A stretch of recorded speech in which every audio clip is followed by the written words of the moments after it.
na ay wax yoo xam ne mën nañu bañ a dugg ci détail boobu. Justement mais Bougane dafay intéressant un peu également pour ñi ñuy seetaan parce que yàgg nañ dégg ne que depuis élection yi bi mu jàllee ba léegi yàgg na am ay rumeurs yu wax ne que jot ngaa gisee ak kii di président de la République wala su ngeen giseewul sax ñu ngi faciliter ay kii pour seen rapprochement donc loolu tamit il faut nga indi ci ay leeral. mais Néné Aïcha man du ma doxandeem ci réew mi lu tax ngeen indi ma ci seen plateau ça fait combien de temps nga topp ma yow waxuma sax ñeneen ñi mais yow combien de temps. Je dis non. yàgg na lool. alors donc du ma doxandeem ci réew mi suñu borom def na ma bokk tey ci ñi nga xam ne booy tudd ci réew mi di nga leen tuddaale. le président de la république ku mu woo soxla la war nga ko wuy ji te bu ma woowoo nit ma dagg lu may def dem wuy ji ko parce que nag c'est une institution ay nit bàyyi nañu fi seeni soxla bi mbënd mi amee mu woo leen ñoom ñëpp ñu dajaloo dem wuy ji. il faut ñu d'accord ne politique du guerre et man Bougane contre ma état wu Sénégal. kon su la woowoon ci gouvernement bi tey Bougane Gueye Dany. non foofu da ngay nettali sa géntu morom yegguma foofu. dama ne mën nañ la poser question boobu Bougane Gueye Dany. alors buñ ma soxlaa tey woowoon ci gouvernement bi quelle allait être ta posture. alors bu ñu ma soxlaa pour lu jëm ci Sénégal du ma ci xaar kenn ça veut pas dire que je suis prêt à entrer dans un gouvernement il faut qu'on soit très clair waxuma loolu Sénégal moo ma ñor luy defar Sénégal ci loolu lay dox mbënd mi bi mu commencé dama jóg bokk ci ñi ciy jàpp xaaruma président Covid-19 bi mu ñëwee dama jël groupe de presse bii ngeen bokk ci groupe Bouygues Corporation bi ma moom jiite ko ma jël ko mettre ko à la disposition de l'État du Sénégal comme suñu poste diisul ñu boole ko 11 millions yoo xam ne jàppale nañu ko gouvernement du Sénégal kon bu fekkee ne Sénégal dafa soxla bu Sénégal soxla man encore une fois dama taxaw pour jàppale état bu Sénégal par contre Macky Sall.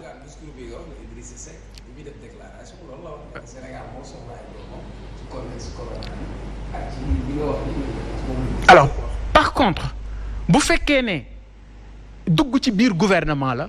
nekkuma ci optique boobu waxtaanuma ci ak moom waxtaanuñu ci échangé wuñu ci boolewuma ca ñamu consulter suñu 20% yi nga xam ne it ñun moom la ñu am ci élection yi idi ba muy dem waxtaanul ak ñun parce que nag il faut comprendre que gëm sa bopp du woon silettement ci biir idi 2019 ah oui. c'était représentatif. ah non Taïba Ndiaye dañ ko gagné.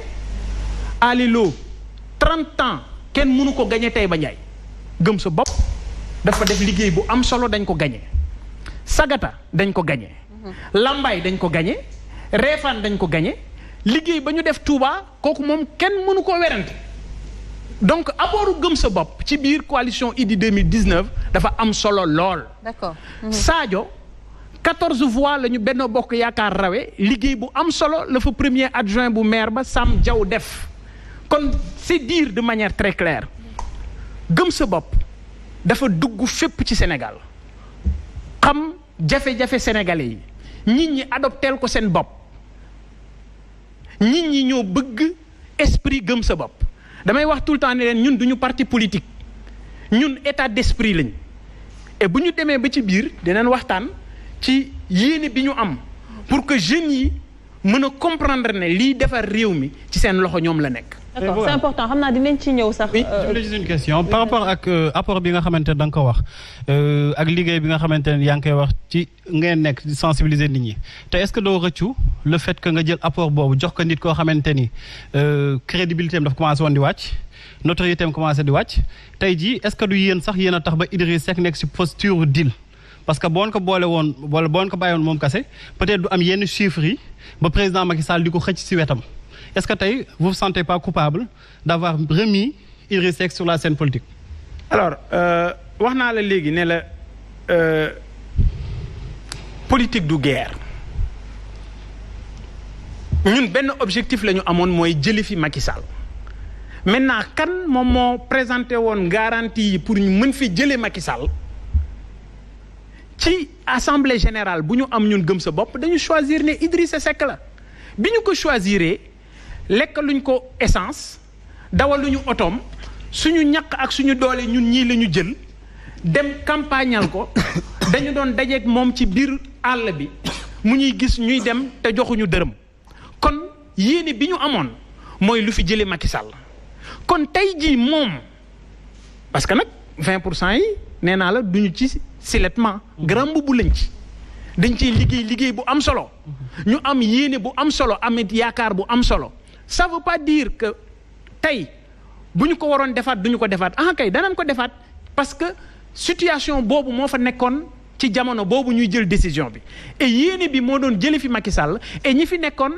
ça veut dire qu'on avait fait le bon choix parce que moom moo jël deuxième parce que idée bi moo doon kan moo fiy jëlee Macky Sall et lui il est sorti deuxième par contre wax naa la ne après élection nag.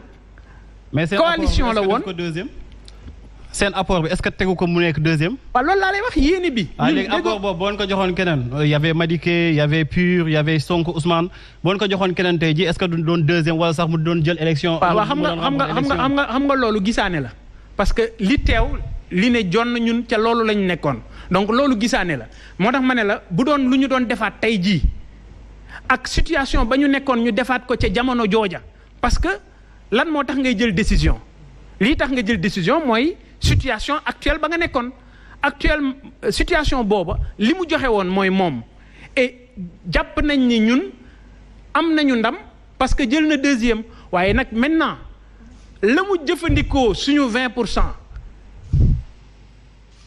jaadu na yenn saa yi gars yi di laaj lu ñuy wax waa koñ bi.